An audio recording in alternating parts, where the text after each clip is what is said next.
咁咪講黃豆嘅好處。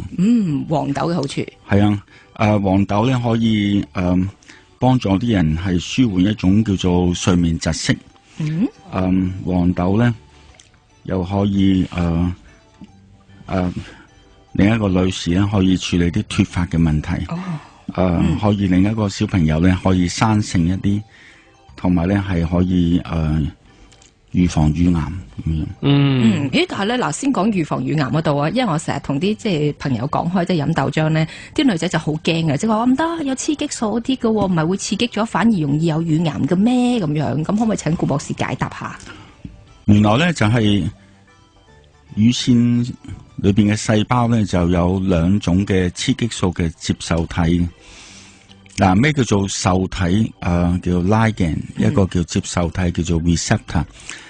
譬如話你攞個鎖匙去開一道門啦，咁個鎖匙咧就叫做受體，嗰個鎖咧就叫做接受體。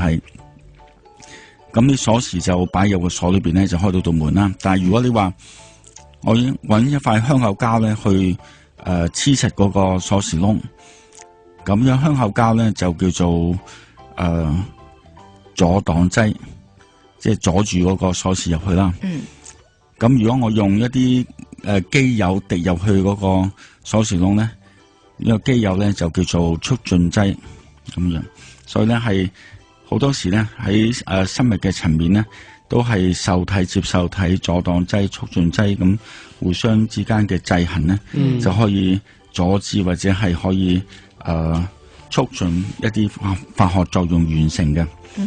咁喺乳腺嘅細胞嗰度咧，就有兩種嘅雌激素嘅接受體，一種咧叫做甲型嘅接受體，叫做 alpha， 一種咧叫做乙型嘅接受體，叫做 beta。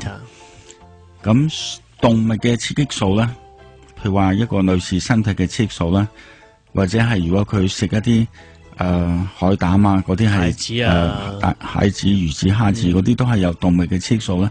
咁就會透過嗰個甲型嘅接受體，就令到個細胞咧會一分為二、4、8、16、32，即係會增生嘅。但係嗰個豆漿裏邊或者黃豆裏邊植物嘅雌激素咧，佢就係黐住一個乙型嘅接受體，咁咧就可以減少嗰個甲型接受體嘅數目添。咁同埋咧，佢又唔會令到細胞增生嘅。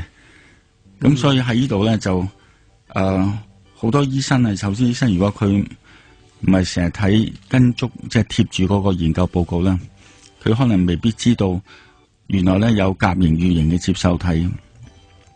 咁喺呢度咧喺美國華盛頓 DC 有間大學咧叫 Georgetown University， 咁佢就發現咧就係原來咧係黃豆裏邊嘅一種物質叫做genistein，中文名叫做金雀二黃酮。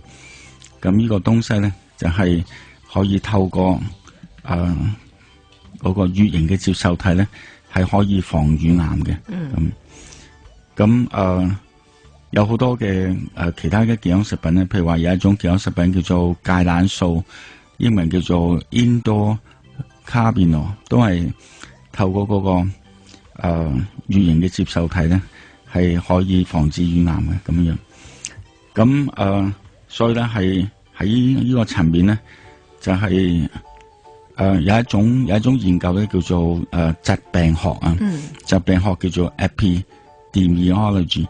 咁疾病學嗰度咧就發現，原來出家人特別係嗰啲即係女性出家人，我叫做比丘尼啦，或者尼姑啦。比丘尼咧，佢哋患上乳癌啊、卵巢癌啊、子宮內膜癌啊、子宮頸癌咧，全部都係同個雌激素有關嗰啲癌變咧，就佢哋嘅癌變率咧係係最低嘅。因為佢哋佢嘅食物裏邊主要就係豆啦，或者豆嘅製品咁樣。咁但係顧博士啊，呢個咧就講緊即係佢可以透過嗰個乙型嘅接受體就減低嗰個患乳癌嘅風險啦。咁如果患咗乳癌咧，咁呢個黃豆仲起唔起到佢嘅作用㗎？裏面嗰個嘅即係咯，起到作用。因為咧就其實所有嘅細胞咧，本來咧就係正常嘅。咁而家咧就癌變咗啦。咁點解一個好好地一個正常細胞會癌變呢？原來咧就係同一個蛋白質有關嘅，呢個蛋白質咧叫做乙型連接素，英文呢叫做 beta-catenin (CATENIN). 咁當呢個乙型連接素突然之間好亢奮，即係好活躍嘅時候咧，咁嗰時就會促使細胞會不停咁樣增生嘅啦，就會本來係有個控制機制咧，都俾佢打破咗，就不停增生。咁如果我哋能夠抑制咗乙型連接素咧，就可以抑制細胞增生。咁細胞一唔能夠增生，佢就會致死啊，即係會死嘅。咁呢個黃豆裏邊嘅金雀魚黃酮就可以做到呢樣嘢。即係佢有預防同埋處理嘅作用，兩者都同時兼備嘅，唔係淨係指話你預防可以即係起到作用啦。如果你係患有咗乳癌嘅情況，抑制翻個乙型連接素。都可以抑制翻。如果你用呢個字genistein 同呢個 beta-catenin 同 breast cancer 同乳癌一齊搜咧，就搜到幾百張研究報告。好，咁大家如果有興趣嘅話咧，呢一個又可以上網你去搜尋一下嗰個研究報告啦，甚至乎我哋之前提議咗嗰個嘅網站，即係顧博士俾咗個最專業嘅網站，咁大家都可以喺裏面睇多啲，或者我又可以再將嗰個網址咧再 post 多一次俾我哋嘅聽眾，因為久唔久都有聽眾問，其實都係。不過就即係嗰個部分就英文咯，咁你要識睇或者要查下字典啦，揾下啲即係仔啊女啊，即係幫下手去睇啊，點樣解咧咁。咁今日我哋嘅主題咧就係講黃豆。頭先咧就博士講咗其中一個部分，因為就講到黃豆可以針對住咧就係應付住嗰個嘅即係乳癌嘅部分咧。其實呢個嘅即係一陣間稍後時間我哋都會講更多，即係大豆究竟仲有啲咩作用，有啲咩好處咧？嗱，今日我哋嘅主題咧就係講呢一個黃豆啊咁。頭先咧博士就概括咁講咗啦，呢個黃豆點樣幫到咧就係預防同埋處理即係女士喺乳癌嗰個部分嘅問題咧。其實黃豆仲有好多嘅作用，譬如頭先博士都即係提過下譬如就係個睡眠窒息症啦，點樣去處理嘅咧？其實黃豆嗱，點解會有睡眠窒息咧？就係我哋條頸兩邊咧都有兩條叫做頸動脈，就負責輸送啲氧氣去腦嘅。咁喺呢個頸動脈裏邊咧，就淨係呢個頸動脈，其他動脈冇嘅。就係有一種神經細胞咧，叫做頸動脈體。咁呢個頸動脈體咧，就係負責感應血裏邊嘅含氧量嘅。嗱，佢點樣感應法咧？就係頸動脈體裏邊咧有兩種嘅酵素啊，一個酵素咧叫做血紅素氧化酶，咁咧佢就會將嗰啲氧氣咧就轉成一氧化氮，係CO 咧就係 carbon monoxide 叫一氧化碳，咁呢個一氧化碳咧就會抑制另一個酵素嘅。另一個酵素咧個名咧就長啲，叫做光硫酸裂解酶。呢個裂解酶咧就會製咗一種叫做硫化氫嘅。咁當我個血裏邊有充足嘅氧氣嗰時咧，就會有一啲叫做一氧化碳咧就做出嚟咧，佢就會令到啲硫化氫咧會少啲嘅。咁嗰陣時就唔會有咩譬如話唔會令到個腦咧係叫個肺呼吸嘅。咁但係當個血嘅含氧量少咗咧，咁嗰個一氧化碳就少啲啦，咁就冇辦法去抑制另一個酵素咧叫做光硫酸裂解酶咧，於是咧就嗰個硫化氫咧就多咗啦。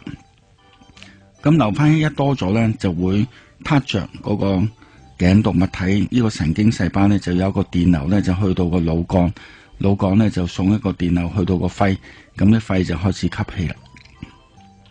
咁所以我哋瞓覺嗰陣時咧，我哋唔需要刻意咁去呼吸嘅，呢個係一個自動系統嚟嘅。當啲氧氣一跌低咗，譬如話95%咧，咁就會撻咗呢個吸氣嘅機制。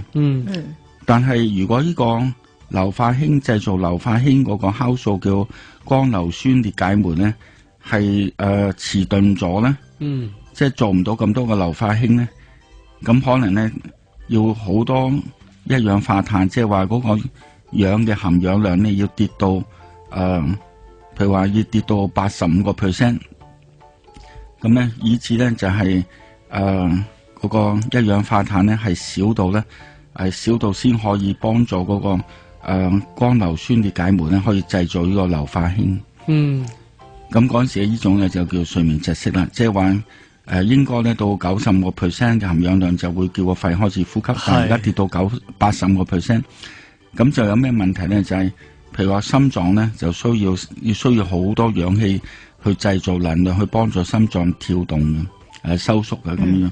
咁如果而家嗰個氧氣嘅含氧量少咗咧，就會影響心臟嘅功能嘅。咁即係如果長期咁樣影響心臟功能咧，慢慢咧就心肌細胞會受到影響咧，會出現一個問題叫做心肌梗塞嘅問題。咁點可以撻翻着呢個一個酵素咧，可以增加個硫化氫咧？就係要透過增加一個酵素咧，叫做 AMPK。咁點可以增加 AMPK 咧？就係嗰個黃豆裏邊嘅金雀葉黃酮啊。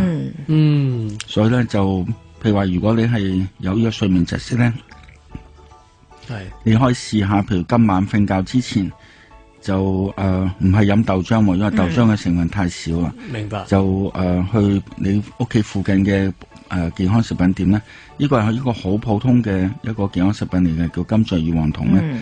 就你試下食2個平嘅茶匙teaspoon， 即係2平茶匙，即係2克噶啦，2個 gram。咁就都會幫助你處理呢個，即係令到你嗰個靈敏度、頸動脈體嘅靈敏度好啲，咁你就可以少啲睡眠窒息引出嚟嗰啲問題。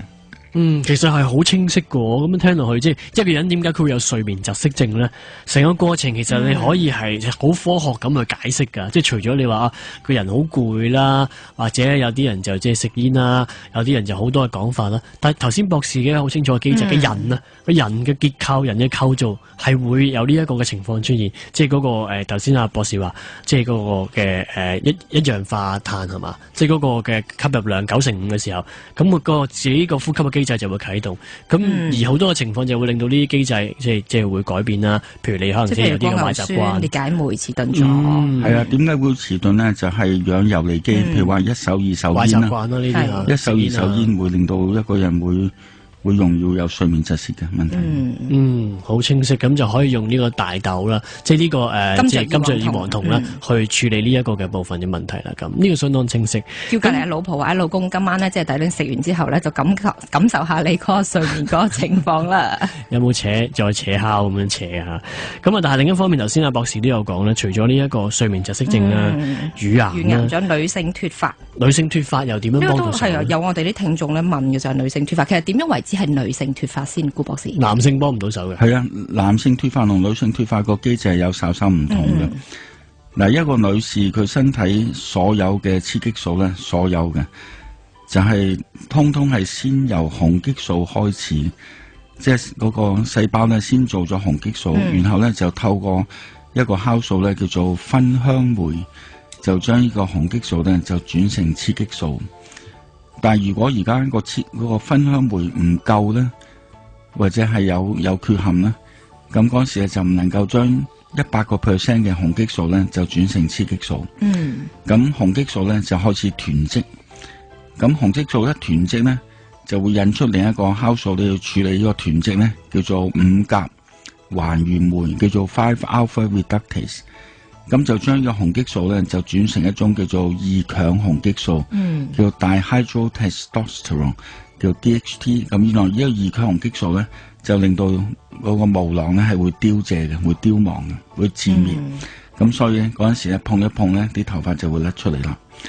咁如果我哋能夠鞏固嗰個提升嗰個芬香酶咧，就可以將嗰個雄激素咧就變成雌激素。因此就唔會有呢個 DHT 啦。亦都唔會令到個毛囊會凋謝。咁黃豆裏面嘅金雀異黃酮咧，就係可以提升呢個激活呢個芬香酶，於是就令到嗰啲雄激素咧可以通通變成雌激素，而唔會咧係俾另一個酵素叫做5甲環原酶咧，就將佢轉成呢個 DHT， 而引致嗰個頭髮會脫髮啊咁樣。咁呢個咧就係女士嘅脫髮。男性嘅脫髮又點咧？男性脫髮咧就同呢個芬香酶冇關噶啦。男性脫髮就因為佢身體有太多嘅雄激素，太多雄激素咧，於是咧就要處理佢啦。就嗰個5甲環原酶咧，就將雄激素變成嗰個 DHT 叫2強雄激素，於是又引起脫髮。所以男士食呢個黃豆或者係個金雀異黃酮咧，係對佢脫髮冇咩幫助嘅，但係女士就有幫助嘅。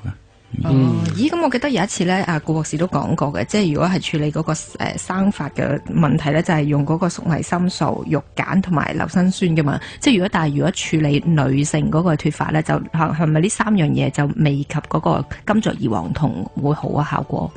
唔係，脫髮咧同埋生髮咧係兩件事嚟嘅。脫髮咧就係嗰個毛囊咧就自滅。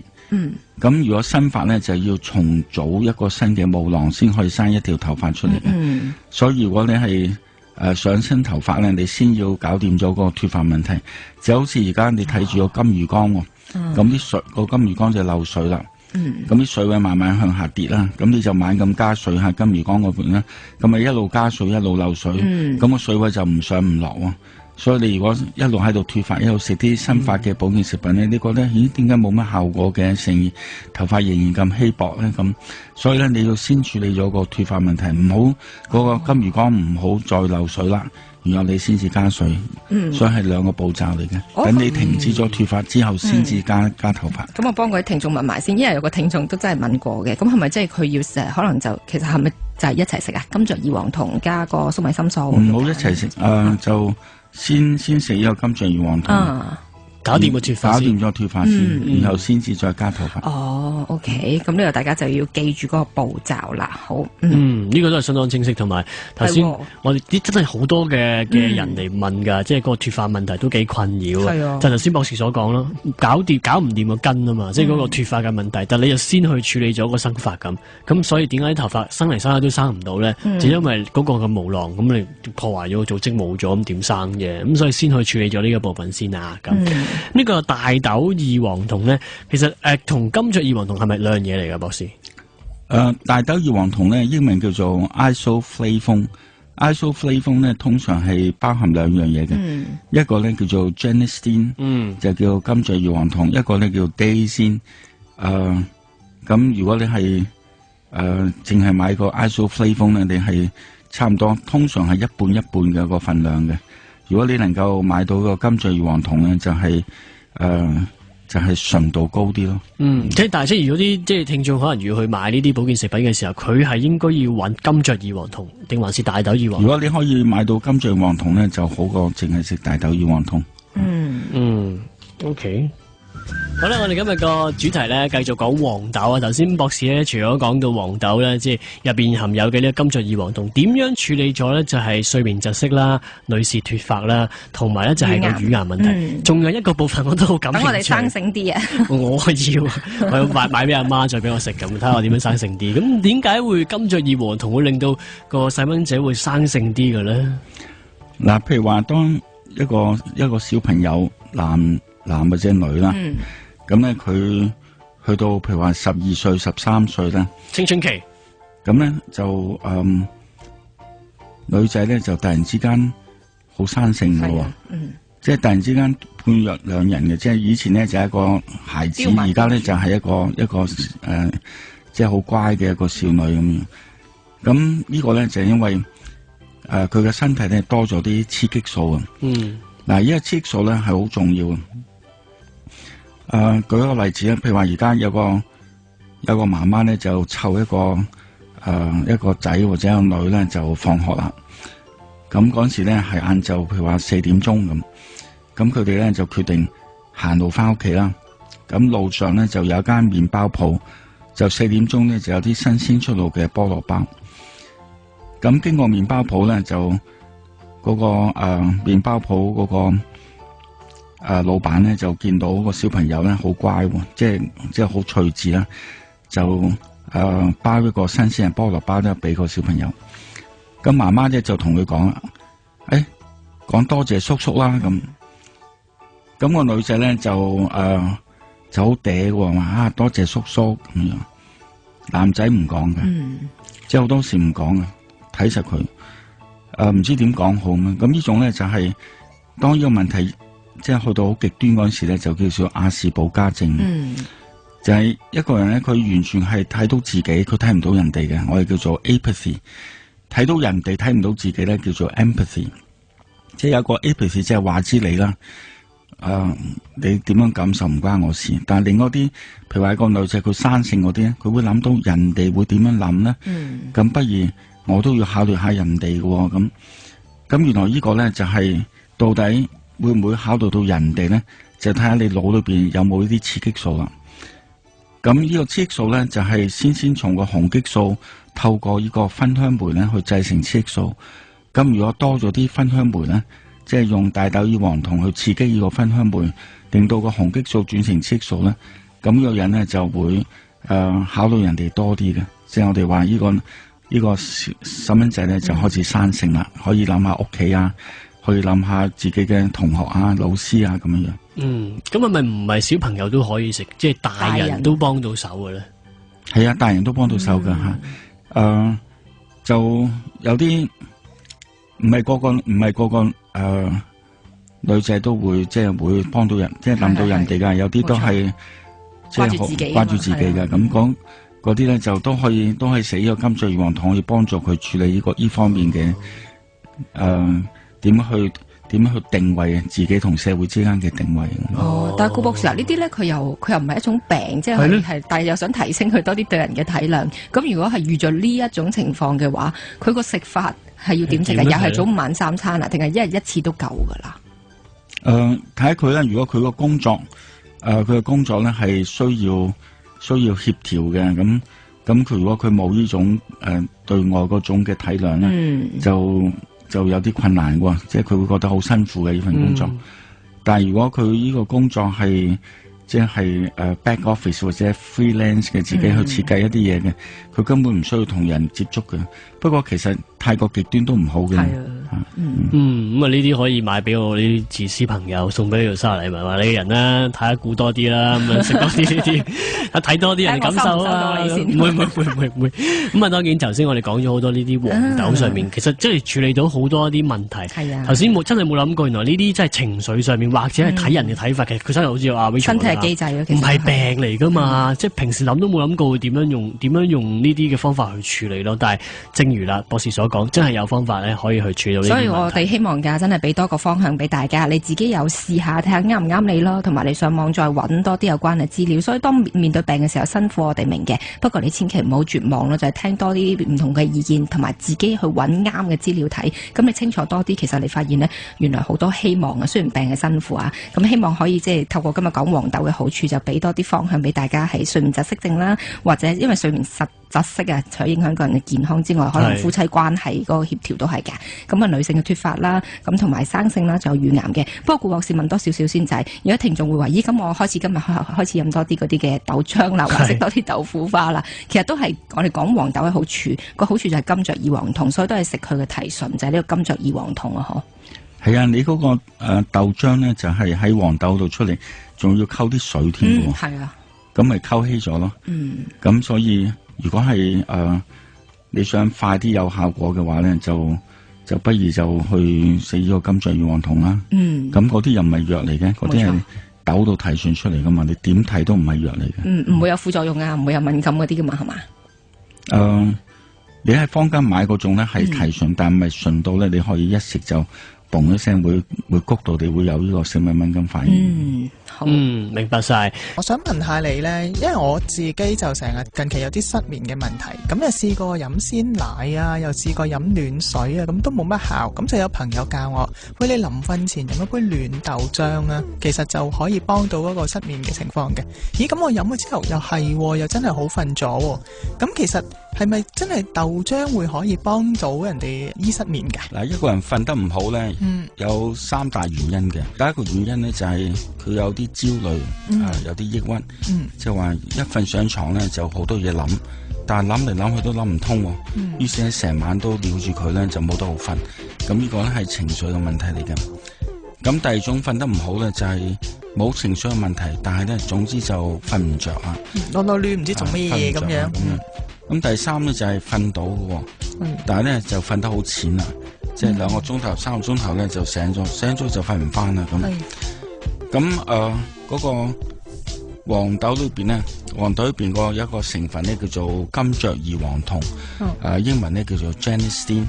原來呢，佢可以增加個腦呢，令到腦嘅叫做星形細胞呢係做多啲叫做腦衍生神經營養因子，英文呢叫做 brain derived neurotrophic factor， 縮寫呢叫做 BDNF。咁原來呢個 BDNF 呢就可以令到一個人嘅情緒呢好平靜嘅。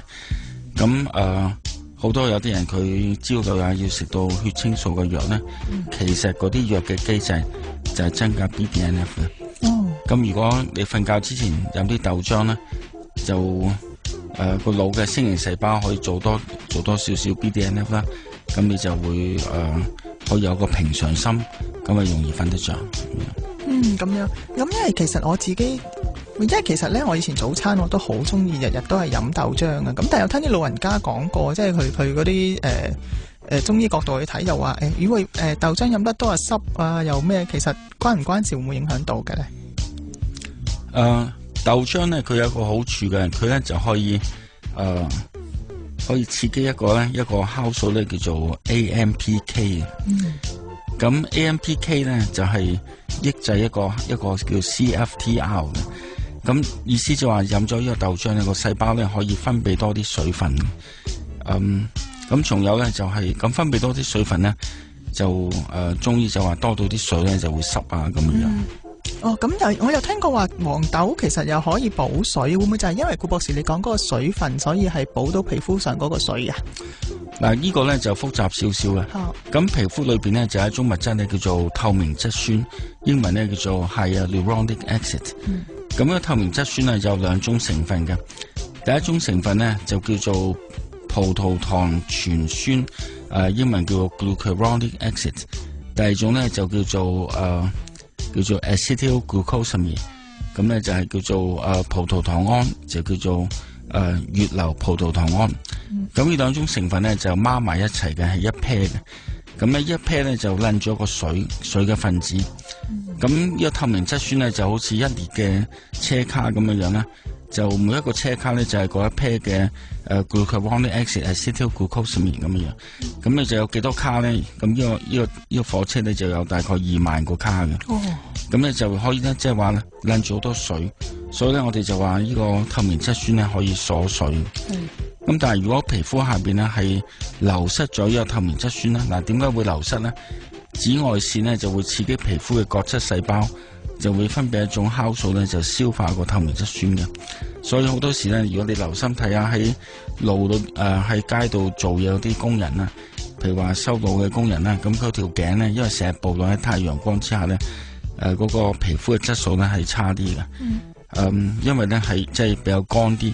因為佢皮膚下邊啲透明質酸咧，就因為紫外線刺激嗰個角質細胞分泌個酵素咧，就消化個透明質酸，咁皮膚就鎖唔到啲水，於是就好乾啦。乾到咧，你點樣搽潤膚霜咧，都覺得係喺裏邊乾緊出嚟嘅。嚴重流失啊！呢啲真係。係啦。咁嗰個黃豆裏邊嘅金雀異黃酮咧 genistein 咧，就可以令到皮膚嘅嗰個叫成纖維細胞咧，可以做多啲透明質酸。即係咁，我食黃豆真係可以幫到一個補水嘅作用。可以㗎，係早晚譬如1克咁樣咧，即係如果你食個健康食品叫金雀魚黃酮咧，早晚1克咧就大概半個月咧已經睇到個效果嘅。就直頭食嗰個金雀魚黃酮。係啊。咁如果我純粹講個黃豆咧，佢仲有啲咩營養價值㗎？或者係即係我哋長期食有啲咩好處㗎？黃豆咧可以防癌㗎。咦？但我又聽人講過話黃豆入邊好多激素，就唔好食咁多，又話會引致癌症喎。咦？咁咪啱啱相反咯？係嗱，好多人咧有個誤解嘅，咁佢話咧呢個激素咧，即係雌激素咧，植物嘅雌激素咧。就會令到乳腺增生啊咁樣。係啊。咁其實咧乳腺細胞裏邊咧係有2種嘅雌激素嘅接受體。咁一種咧叫做甲型嘅叫做 alpha，一種咧叫乙型叫做 beta。咁動物嘅雌激素咧就可以刺激嗰個透過個甲型嘅接受體咧就令到細胞會增生嘅。但係乙型嘅雌激素咧喺植物嚟嘅咧就係唔會令到細胞增生。咁喺呢度咧就嗰個係有一篇好重要嘅一個科研報告咧，就係來自美國華盛頓 DC 一間好出名嘅大學叫 Georgetown University。咁咧佢就發現咧就係細胞裏邊咧有一個叫做癌抑制基因叫做 BRCA。咁咧佢會製咗一種蛋白質咧就係叫 BRCA。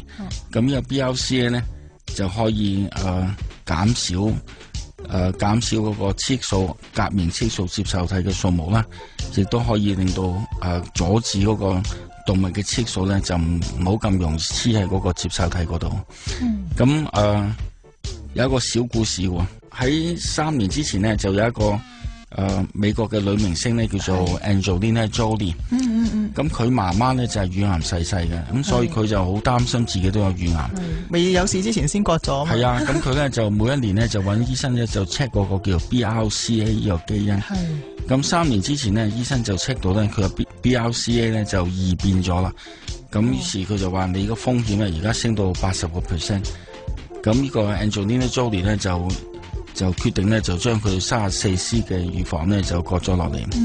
咁但係如果佢知道呢個黃豆裏邊嗰個金雀魚黃酮咧可以鞏固個 BRCA 咧，佢為咗可以保住個對乳房，就唔需要做呢個手術。係啦，原來佢係可以壓制到一個動物嗰個激素，仲可以係加強嗰個植物嘅激素去。係啊，咁喺呢度咧就順便提一提咧，就最好咧就少食一啲食物咧係有動物嘅雌激素嘅，譬如話壽司嘅海膽啊。嗱，壽司海膽咧唔係嗰個膽嚟嘅，壽司海膽咧係成個性器官嚟噶。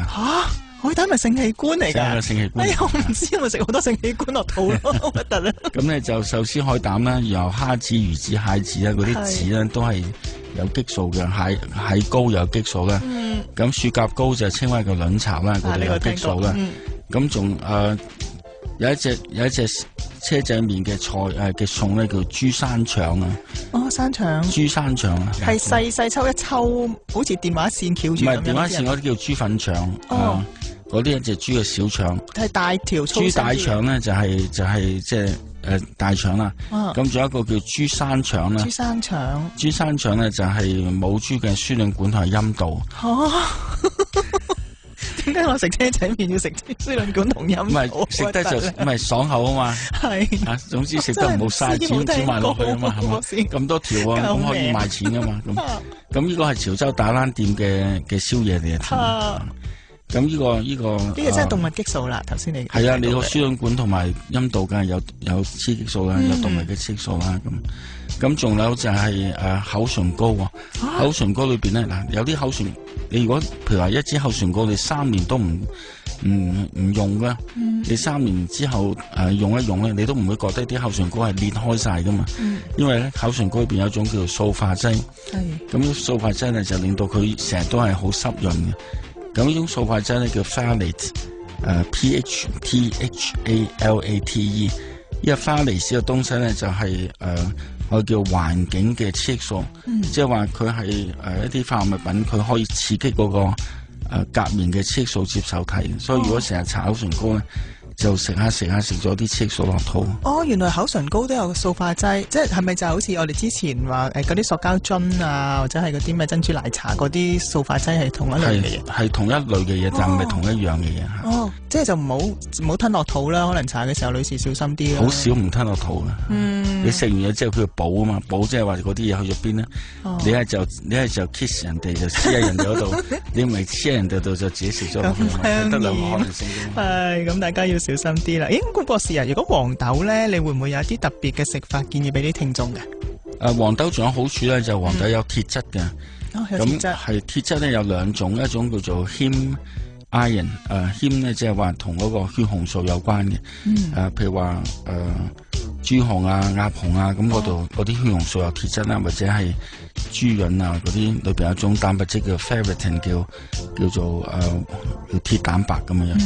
咁呢啲咧就容易吸收，但係如果你係食素嘅，你又唔想食豬紅鴨紅嗰啲血嚟噶嘛，又唔想食豬潤，又驚有膽固醇，咁咧黃豆嗰啲咧叫 non-heme iron， 即係唔係同血有關嘅一啲鐵質。咁譬如話好方便嘅，超級市場可以買到啲罐頭咧，一細細罐嘅嗰啲茄汁豬肉豆咧，茄汁焗豆嗰啲，茄汁焗豆嗰啲全部都係黃豆嚟噶嘛，咁焗到即係好軟熟噶。咁你可以有啲好細盒嘅，即係個人裝嗰啲咧，嗰啲好似一拉個罐咧就唔需要罐頭，都一拉就拉咗出嚟，可以保存，就可以幫助你唔會流失啲鐵質。